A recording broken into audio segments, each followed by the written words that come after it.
women doing sports really, really well. The story of Michaela Schifrin's game-changing reign at the top of the slopes when we go person to person. You can't get answers in a tweet on Face the Nation. We try to separate the noise from the news. You need to be able to have an actual conversation. Tonight, inside the devastation in Gaza City as it prepares for Israel's ground invasion. Then, Hamas militants stormed her home, killing her family. This 13-year-old tells Nora O'Donnell how she survived. And is the House closer to getting a new speaker?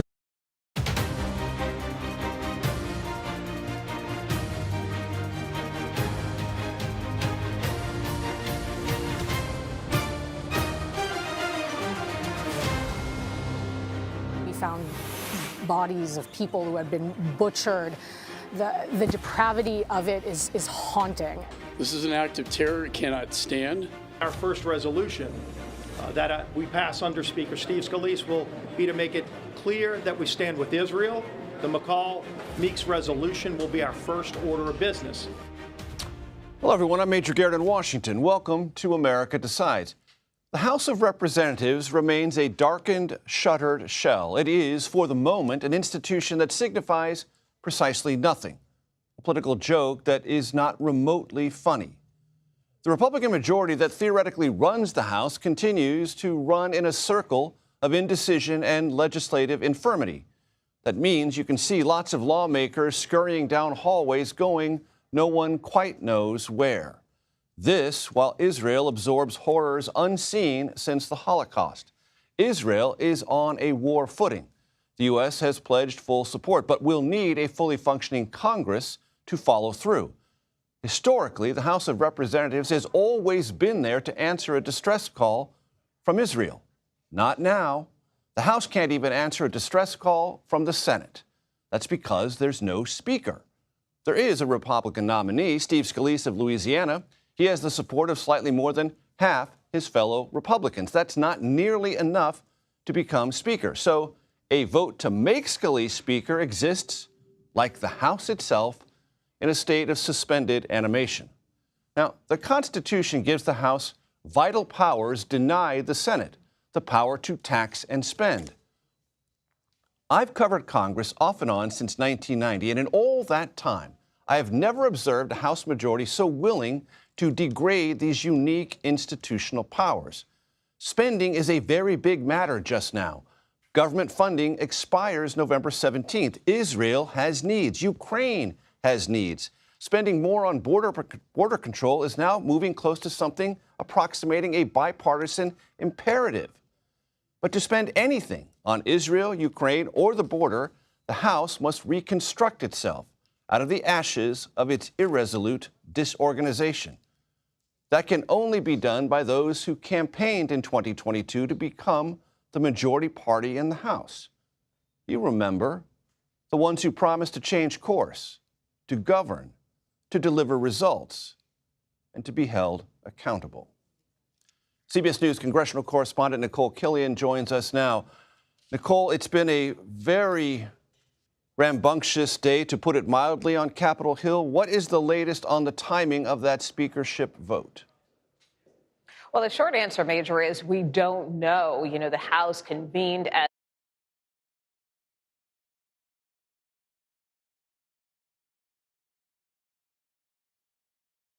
nominated Steve Scalise, the majority leader, to be their designated speaker. But as you just noted, that vote was quite close, and the conference remains narrowly divided. He won 113 to 99 in that closed-door session, but ultimately he will need approximately 217 votes to become speaker. And the bottom line is that he is not there. There have been several meetings that have been ongoing throughout the afternoon and the better part of the day, but as of now, no floor vote has been scheduled.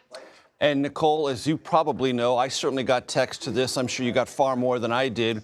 There was this brief hour or so period where there was this intent from the Scalise camp to go to the floor and have the full-fledged vote. And I started getting texts, wait a minute, he may not be ready. They may not have the votes. They might want to think that through. That's clearly what happened. Does that suggest that Scalise feels ultimately, and the team around him, that they can get to that 217, or that they have a lot more work to do than they originally anticipated? Well, I think it's a combination of both. I mean, obviously, in the case of Steve Scalise, he is a former whip, so he knows how to round up votes. We also know that Jim Jordan, his opponent in this race, is throwing his support behind Scalise. A source tells us that he does plan to vote for Scalise and is encouraging his supporters to do the same. But that being said, there have been a number of members that have been very vocal, both as they exited the meeting earlier today and also on social media, saying that they are going to stand by Jordan, that they don't intend to switch their vote. There are also other members saying that they may still support Kevin McCarthy so right now, things are in a state of flux. We did hear from a number of members as they exited balloting earlier today. Take a listen to what they had to say. How do you get unity? Unity is not easy to achieve, and it looks different in different ways. In my mind, how unity looked, and I said this to them clearly, is that we need to unify around the idea of the priorities that we want, select a person by the majority, the person winning the majority vote, and then uniting around that person on the floor. That's unity in my mind. And I'm optimistic we'll get there. Obviously, this is going to be a decision for each individual member on the floor, but I'm hopeful that we unite. I would have preferred Jordan, but I committed to vote for the winner, and that was Scalise. Steve is straightforward, and Steve will go to work, and Steve will listen to all sides. So I'm happy about that. It's time to cut the lights back on. So there you have an instance where Congressman Ralph Norman preferred Jim Jordan, but says he will now support Scalise. But then there are other members, for instance, Max Miller of Ohio, who I also talked to, also a member of the Ohio delegation, who says he's going to continue to back Jordan regardless, although he said he could potentially be persuaded. So that is likely some of the conversations that are underway right now, how Scalise can start flipping some of these votes if he wants to become Speaker. McCaul, much was made when it happened of former President Trump's endorsement of Jim Jordan to be the next speaker. Clearly, that didn't work out for Jordan's benefit. As best you can tell, what effect, if any, did that endorsement from the former president have on Jordan's prospects? Well, clearly it wasn't enough to get Jordan over the finish line, at least internally, although, again, many members sticking by him. And some members have suggested to a certain extent this may have been a proxy with respect to the former president, although some of his close allies, for instance, Congressman Troy Nehls, says that he is still the head of the Republican Party, and he, in particular, will continue to stand by him. I think the other thing worth pointing out in terms of why we're seeing this divide is that Republicans were really fractured over the process. It's not so much with these leaders per se and their personalities, although some may be more partial to one over the other, but it was really how House Republicans are going to govern going forward. There was a significant contingent of the Republican conference that wanted to change the rules, that believed they should unite behind a speaker, behind closed doors, that nominee should get those 217 votes behind closed doors before they move to the floor. That measure was defeated in today's closed-door session. That was actually a measure that Steve Scalise rallied against, and to a certain extent, that's why we saw him emerge as the victor. The other issue that's been dividing the conference is this whole issue of the motion to vacate. As we know, that is how former Speaker Kevin McCarthy was ousted when Matt Gaetz, congressman from Florida, put forth that resolution to ultimately oust him from the speakership. And so there's been a lot of discussion among members about changing that, about reforming those rules. So that's also why you're seeing a divide among members. Rarely in House history has procedure been so important. Nicole Killian, thank you so much. To discuss the latest on Israel-Hamas war, CBS News foreign correspondent MTS Tayeb joins us now in northern Israel. MTS, great to see you. Thank you so much for all of your reporting and hard work there. Describe the level of concern within the Israeli government about the potential of conflict in the northern part of Israel on the border with Lebanon. Major, good to be with you. Well, I'm about 15 miles away from that border, that very tense border. And the short answer is Israel is very concerned. In fact, earlier today, our team came across what essentially was a very long column of Israeli tanks and soldiers. It is very clear that Israel is mobilizing forces here in the north. We've obviously been talking a lot about the south, where that horrific attack carried out by Hamas took place, where we've been reporting that dozens of battalions have been mobilizing in front of the Gaza fence, that 360,000 Israelis have volunteered as part of a volunteer corps. But in the north, there's also seen a major mobilization. Why is that? Well, over the past 4 days, Israel has been trading rocket fire with Palestinian factions inside Lebanon, but perhaps most worrying, with Hezbollah. Hezbollah is perhaps the most powerful military force inside of Lebanon. It is a very formidable foe, and if Israel were to engage into any kind of conflict with Hezbollah, it could truly risk engulfing this entire region. Major. And it is also, as you mentioned, Imtiaz, clear that the preparations are being made for a possible ground invasion of Gaza. It is impossible to describe in every way what that would look like, but what could you tell us and tell our viewers to prepare for should that come to pass? Dangerous, scary, unpredictable, uncertain.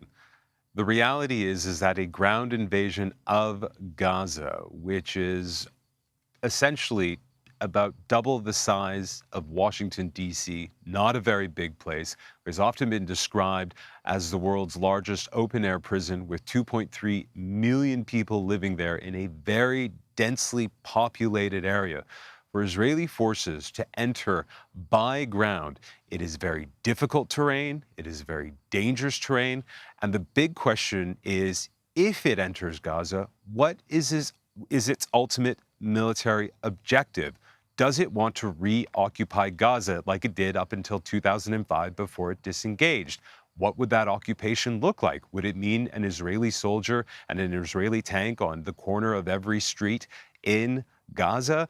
These are huge questions, but the reality is that Hamas is also inside Gaza, as we know, holding dozens and dozens of hostages, including some Americans. And that, of course, is also part of Israel's calculus as to whether or not it will go inside Gaza. Complicated calculus indeed. Imtiaz Tayyab in northern Israel. Thank you so very much. After the break, House Foreign Affairs Committee Chairman Michael McCaul joins us. You're streaming America Decides.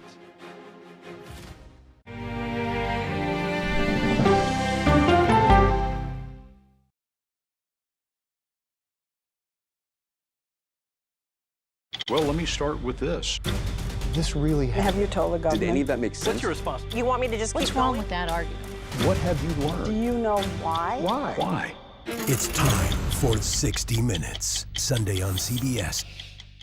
An original documentary from CBS Reports. Since you started La Soup in 2014, do you have any sense as to how much food you've rescued from the landfill? We've rescued 4.5 million pounds. I can't even fathom how much food that is. And that's one little person in one little city in America. We're going to call this chicken piccata. We did 450 of these meals today. This is the exact dish that you and I are going to have. Yep. Oh, really good. Is it good? Mm-hmm. Having a plan of how to keep people fed should be in every single city. If we eliminated food waste, could we eliminate hunger? Yes. Eating Trash, now streaming on the free CBS News app. An original documentary from CBS Reports. You had a substitute teacher that was pretty popular. What was his reputation? Everyone loved him. You had to miss a test. What did he offer to have you make up the test? He said that I can come by after school was all over and just take the exam. The blinds were down. He closed the door. The next thing I knew, he was right next to me. That's when I realized what was going to happen. Even if I wanted to scream at the top of my lungs, no one would hear me because no one was there. He told me that if I ever said anything to anyone, he would kill me and he would kill my family. So I did it. Pledge of Silence, now streaming on the free CBS News app. He was there when the war in Ukraine started. Extreme history. It's a big moment. The extraordinary story behind Sean Penn's new Paramount Plus documentary, Superpower, when we go person to person.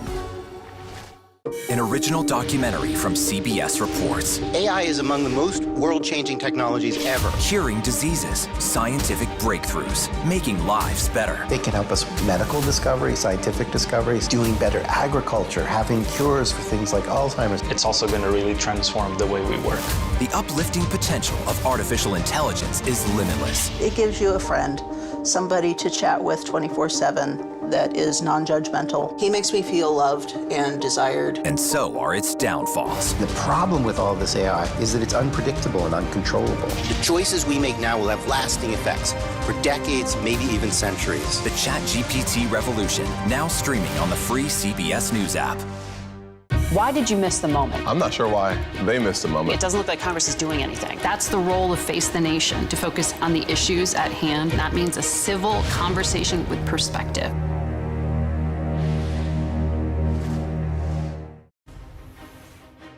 Welcome back to America Decides. A bipartisan group of nearly 400 lawmakers introduced a resolution condemning Hamas's deadly attack on Israel. Republican Congressman Mike McCaul joins us now. He's the chairman of the House Foreign Affairs Committee.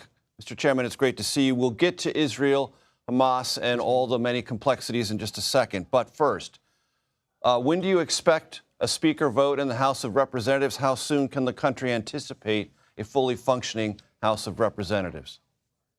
Well, very soon. We did nominate Steve Scalise as the speaker designee. Now we're into vote counting. We don't want to go through the 15 rounds of ballots like we did last time. So what we're trying to do is make sure we have 217 before we even go to the floor, and that's what's being negotiated right now. Jim Jordan has agreed to support Steve as speaker. And I think right now they're doing a whip count. So it could be later tonight. It could be tomorrow. I hope it's as soon as possible because, as you know, the world is becoming more dangerous and we need to govern. Do you have any doubt, Mr. Chairman, it will be done this week? I sure hope so. I mean, that's not the same. I never thought what happened to Kevin McCarthy is going to happen either. I'm astounded. I've been up here 20 years now and I haven't seen anything like that. But I do think with the crises popping up, particularly this issue with Israel, the war now in the Middle East, threat to Europe by Putin and Chairman Xi threatening the Pacific, we can't play games. We need a speaker in the chair to govern for the American people and get the people's business done.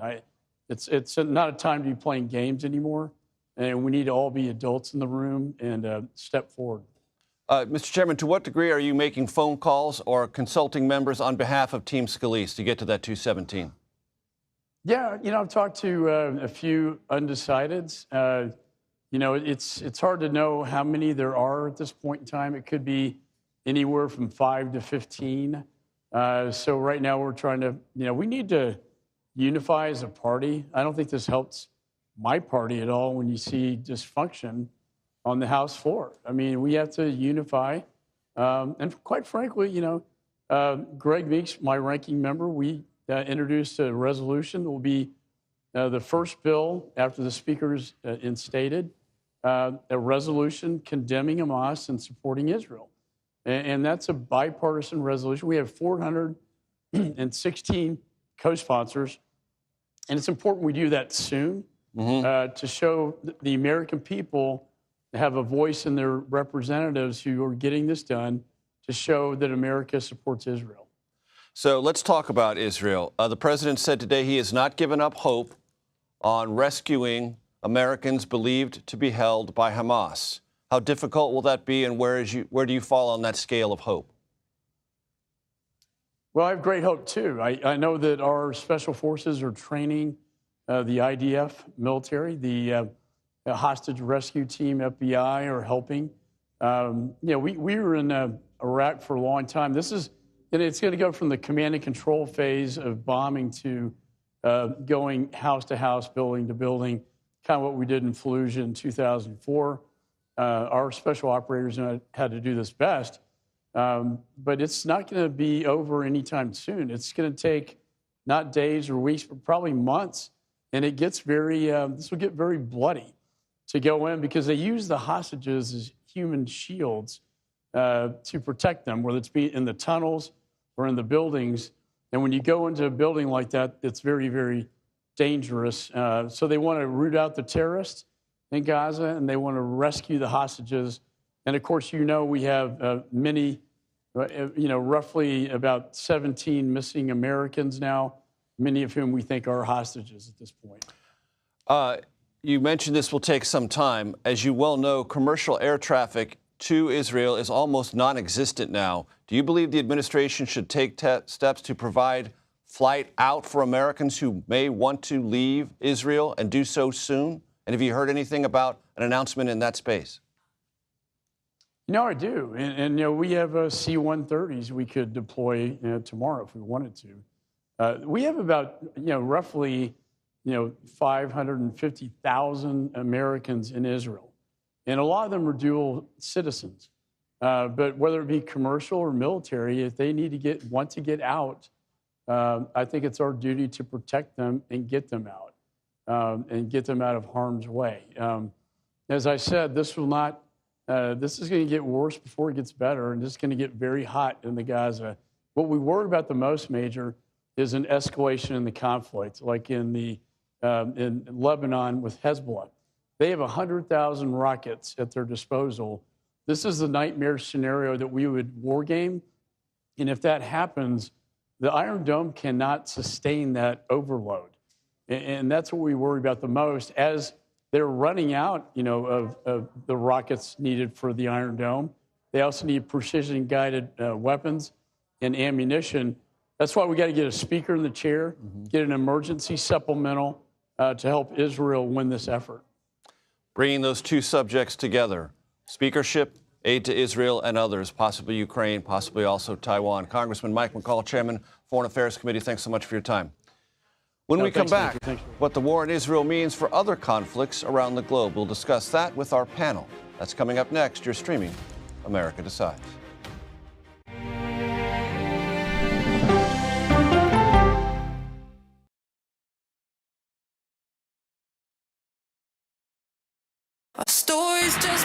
Why did you want to share your story? Water up this high? Where are these coming from? That's the million-dollar question. I'm a very curious person. I wake up every morning asking what's happening in the world, why is this happening, and how do we answer that question on the CBS Evening News?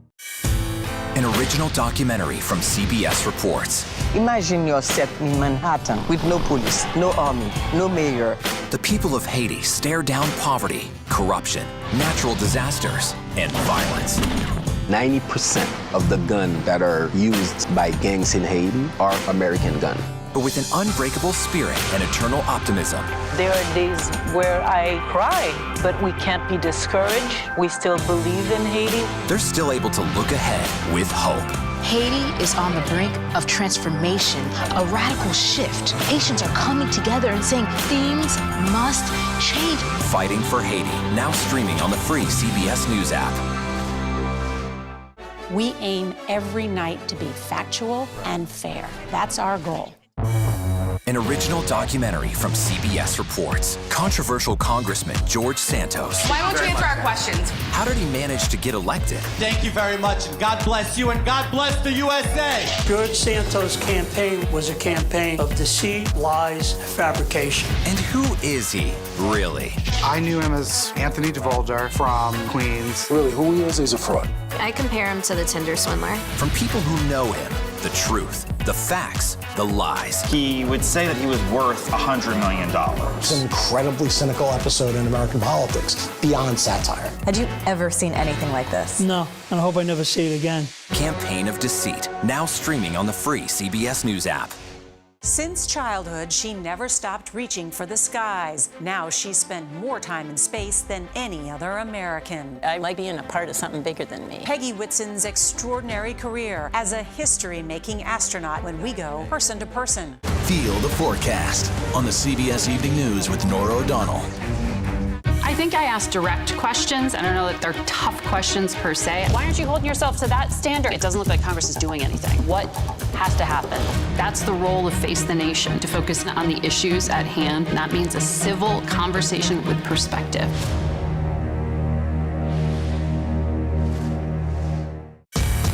We are about to see American weapons in the hands of Mexican cartels. A gun pipeline to Mexico. We are arming the cartels. 100%, no doubt about it. Happening right under our noses. Who's doing something about this? Nobody. A CBS Reports exclusive. Most Americans have no idea that we are effectively arming the enemy next door. This is the story the American people need to know. Arming cartels. Now streaming on the free CBS News app. Welcome back to America Decides. As the war between Israel and Hamas rages on, some are looking at this war as part of a new and destabilized world order. Vivian Salama and John Alterman join us now. Vivian is a national security reporter for the Wall Street Journal. John is the senior vice president for the Center for Strategic and International Studies, where he also holds the role of Zbigniew Brzezinski Chair in Global Security.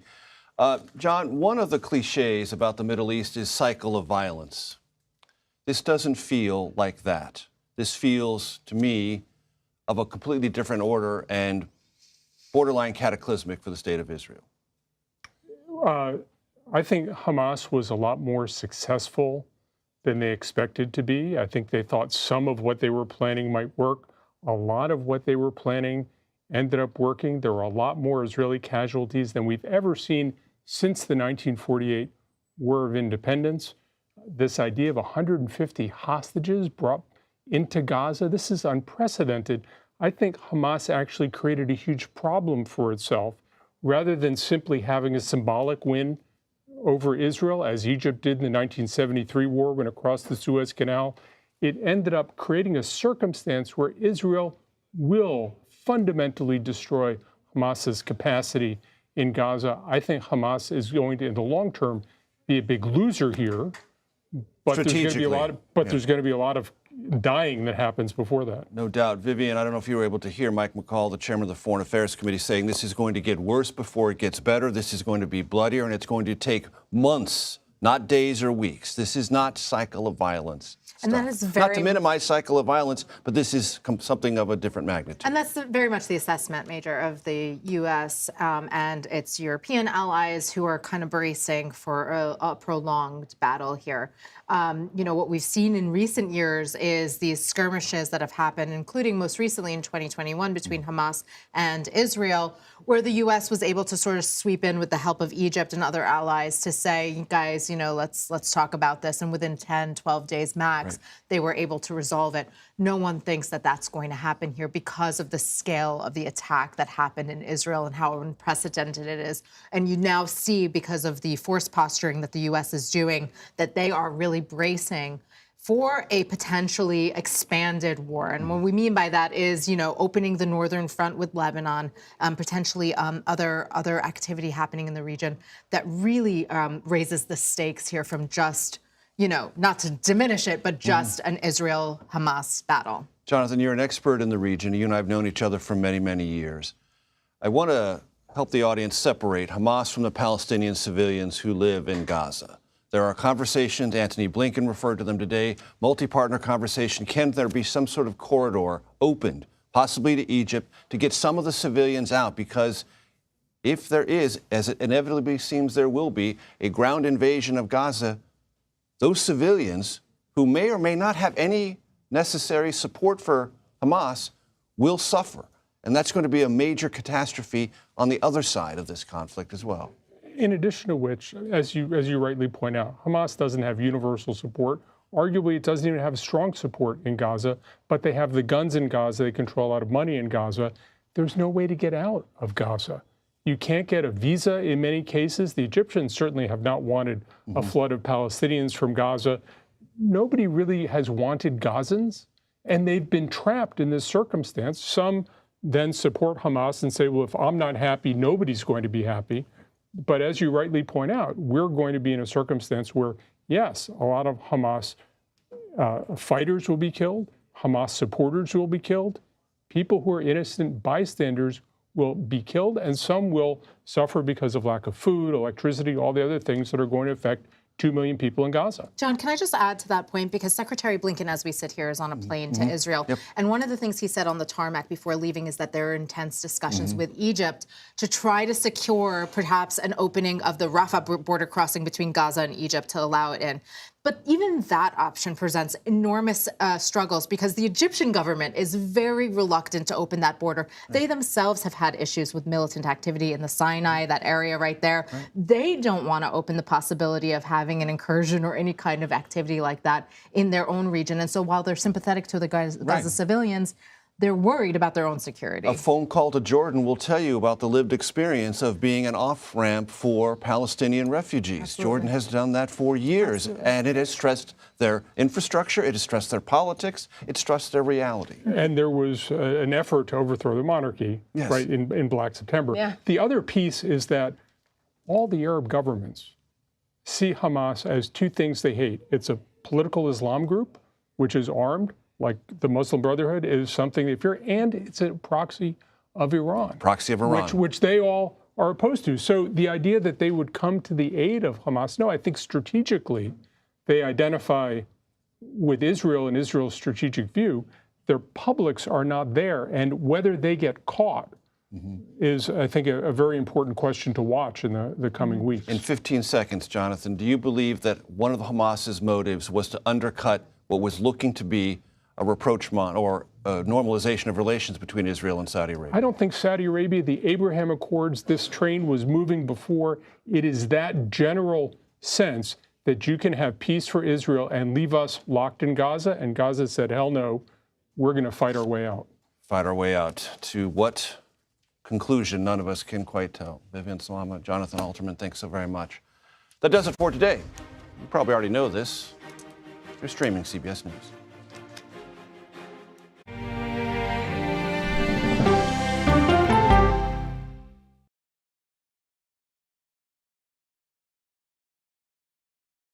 On Face the Nation, the way to learn is to listen. We may have a recession. Listening to how someone explains themselves is so key to understanding their